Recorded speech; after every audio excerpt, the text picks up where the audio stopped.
Hi students, welcome to our English Pain channel. இன்னைக்கு நம்ம சேனல்ல பார்க்க போற டாபிக் verbனா என்ன, அதுல finite verb and non-finite verb அப்படினா என்ன அப்படிங்கறத இன்னைக்கு டீடைலா பார்க்க போறோம். வீடியோக்குள்ள போறதுக்கு முன்னாடி நம்ம சேனலை சப்ஸ்கிரைப் பண்ணுங்க. தொடர்ந்து நான் போடுற வீடியோஸ் உங்களுக்கு கிடைக்கணும்னு நீங்க நினைச்சீங்கன்னா பக்கத்துல இருக்க பெல் ஐகானை கிளிக் பண்ணுங்க. ஓகே ஸ்டூடண்ட்ஸ், வாங்க இப்போ நம்ம வீடியோக்குள்ள போகலாம். verbs finite, non-finite. A verb is a word or a combination of words that indicates action. Students, நம்மளுக்கு verbனா என்னன்னு கண்டிப்பா தெரிஞ்சிருக்கும் இல்லையா? verbனாலே action தான். So it is a combination of words that indicates action or a state of being or condition. State of being எந்த கண்டிஷன்ல இருக்கு, எந்த ஸ்டேட் ஆஃப் மைண்ட்ல இருக்கு, இல்ல ஒரு பர்சன் இல்ல ஒரு பொருள் என்னவா இருக்குன்னு சொல்றதுதான் verb. A verb is the part of a sentence that tells us what the subject performs. Subject என்ன perform பண்ணுது அப்படிங்கறத சொல்றதுதான் verb. So verbs are the hearts of English sentences. அதாவது ஒரு மனுஷனுக்கு இல்ல எந்த ஒரு உயிரா இருந்தாலும் எப்படி ஹார்ட் வந்து ரொம்ப ரொம்ப இம்பார்ட்டன்ட்டோ அதே மாதிரி எந்த ஒரு இங்கிலீஷ் சென்டென்ஸுக்கும் எந்த ஒரு சென்டென்ஸுக்கும் verbs அப்படிங்கிறது it is equal to a heart. Okay, so இப்போ நம்ம கொஞ்சம் எக்ஸாம்பிள்ஸ் பார்ப்போம். Jacob walks in the morning. இதுல வந்து ஒரு யூசுவல் ஆக்ஷனா இருக்கு. ஜாக்கப் வந்து என்ன பண்ணாரு, மார்னிங் வந்து வாக் பண்ணாரு. ஸோ இதில் வாக்ஸ் அப்படிங்கிறது verb.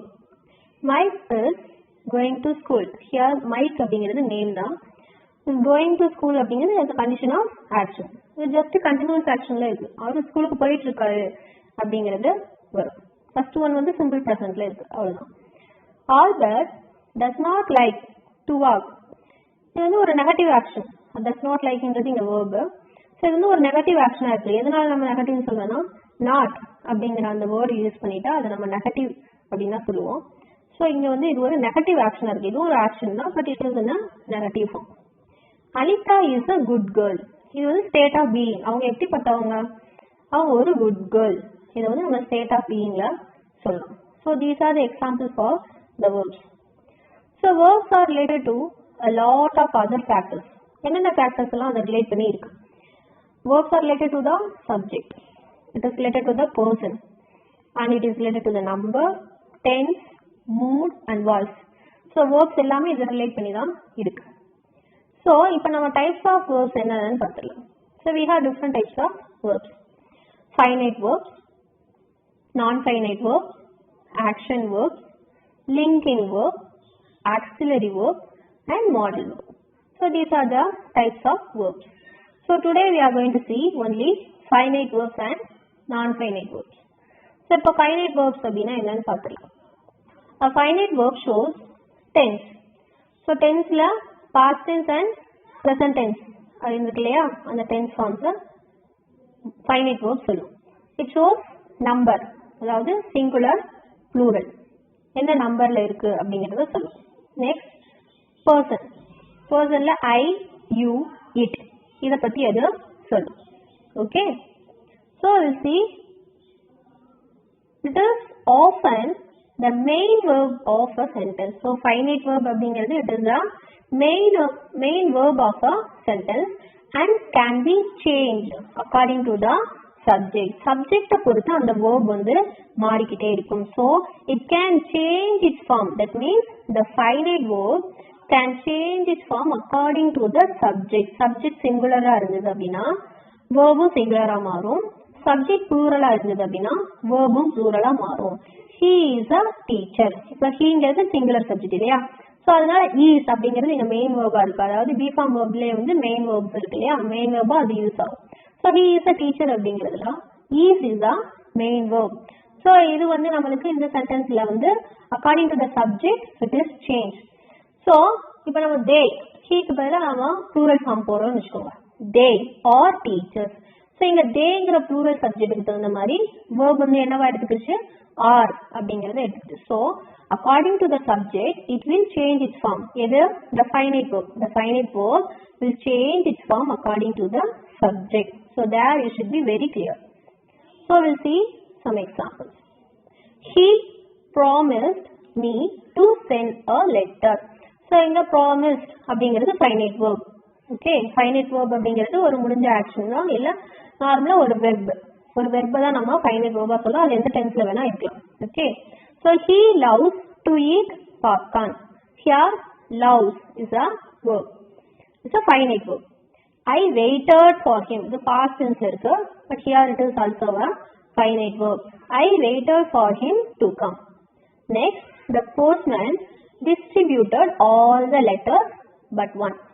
So இது எல்லாமே நம்ம promise, loves, waited, distributed எல்லாமே வந்து finite verbsல தான் வருது. Okay, they all are got finite verbs.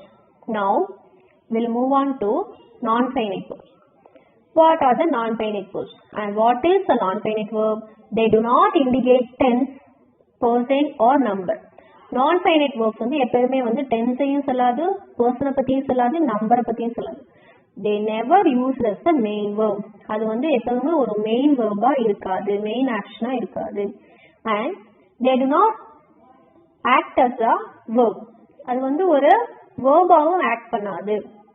Next, they use as nouns, adjectives and adverbs. So என்னவாலாம் அது work ஆகும் அப்படின்னா, அது noun-ஆ இருக்கும், adjectives-ஆ இருக்கும் and also adverbs-ஆவும் act பண்ணும். So non-finite verbs are nouns, adjectives and adverbs. இந்த மூணு கேட்டகரியிலையும் அது work பண்ணும். So they are called verbals. அதை நம்ம என்ன சொல்றோம் அப்படின்னா verbals. There are 3 types. So என்னென்ன டைப்ஸ்லாம் வந்து non-finiteல இருக்கு அப்படின்னு பார்த்துடலாம். So finiteன்றது நம்மளுக்கு ஒரே ஒரு இதுதான், but non-finite வரும்போது we have 3 types. So the first one is infinitive, second one is gerund and third one is participle.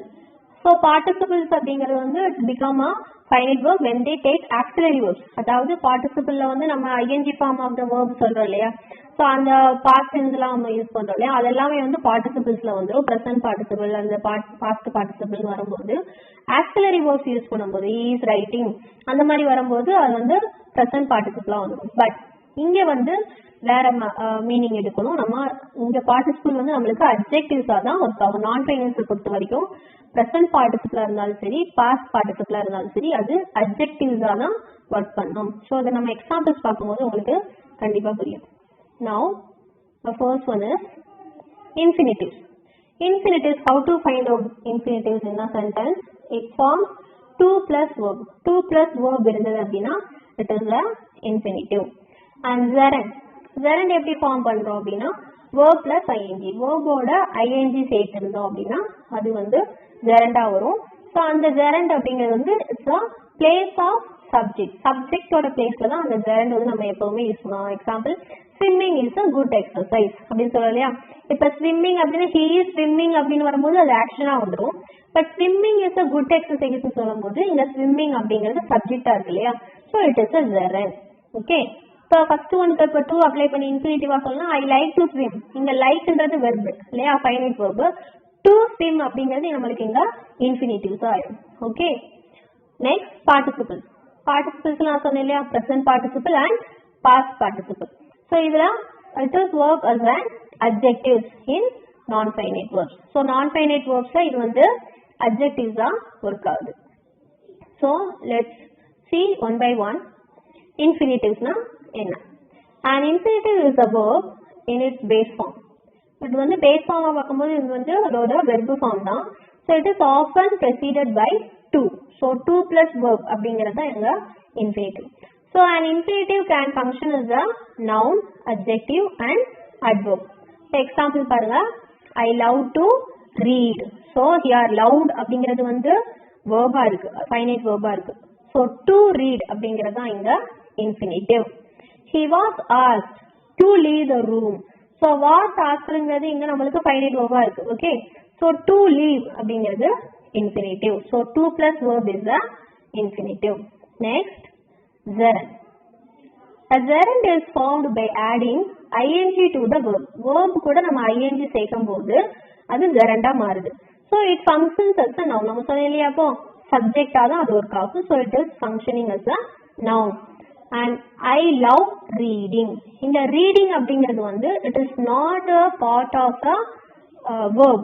It is a gerund. Reading. I love reading அப்படின்னு வரும்போது it is a gerund here. So reading helps you to learn. இதுல வந்து நம்ம ஏன் readingங்கிறது subject ஆ வரல அப்படிங்கும்போது I love reading.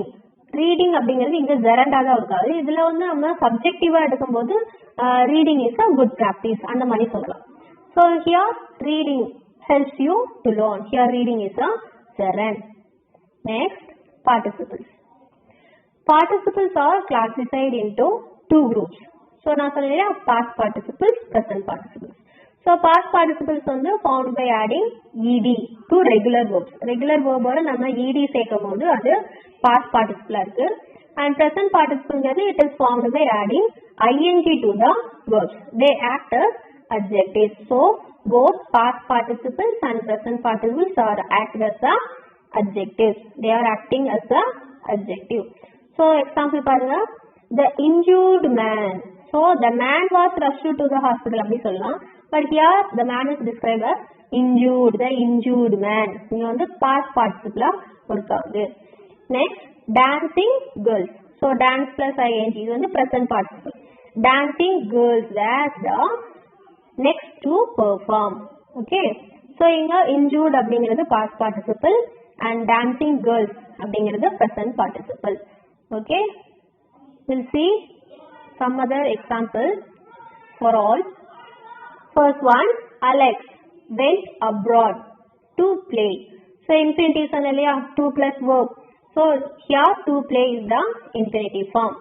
Playing cricket is his only job. Here playing அப்படிங்கிறது present participle. I have a broken bat. Here broken அப்படிங்கிறது என்னது past participle. Adjectives ஆல அது ஒரு கவுண்ட் சொல்லிருக்கேன் இல்லையா. So noun வந்து அது describe பண்ணி வரும்.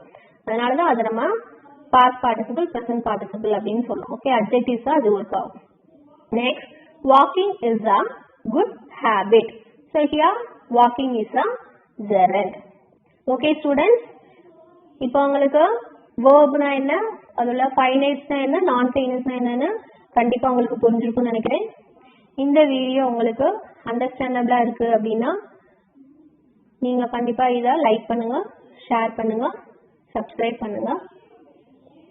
Thank you.